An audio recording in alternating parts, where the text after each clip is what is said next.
For 20 years, my parents called me the slow one. While my sister, Miranda, collected Harvard degrees and promises of inheritance, I was being mocked at the dinner table and excluded from every family decision. They treated me like a mistake. But on the night of Miranda's graduation, in front of 350 of Manhattan's elite, a stranger handed me an envelope that would expose every lie my parents had ever told. My grandmother had been watching all along, and she left me something that would flip the entire Whitford empire upside down. I'm Dulce Whitford. I have dyslexia. To me, words on a page didn't stay still, they swam. My parents' response wasn't support, it was shame. While they spent thousands on my sister's tutors, I learned to adapt on my own. But I wasn't alone. Every Sunday, I'd visit my grandmother, Eleanor. She'd look at me with those sharp, knowing eyes and say, "Dooley, you don't read slower than the others, you see things they miss. That isn't a disability, it's a different kind of vision." Years later, at a Christmas dinner, my father announced Miranda as the future CEO. As the room erupted in applause, my grandmother slipped a mahogany box into my hands and whispered, "When your father finally shows you exactly who he is, open this. You'll know what to do." 18 months later, Grandma was gone. Then, in April 2024, I got the email, I was being fired from my own family's company.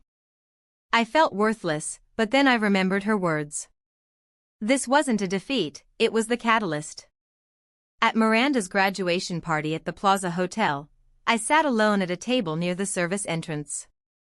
That's when Jonathan Ellis, my grandmother's lawyer, approached me. He handed me the envelope, the real will. My grandmother had bequeathed me 51% controlling interest in Whitford properties. I didn't just have a document, I had a weapon.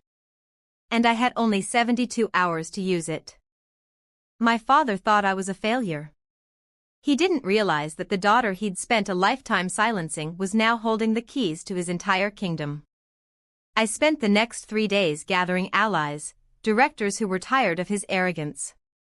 As I stood before the boardroom doors on the 42nd floor, my heart wasn't pounding with fear, it was racing with anticipation.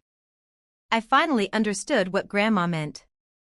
I wasn't slow, I was just waiting for the perfect moment to strike.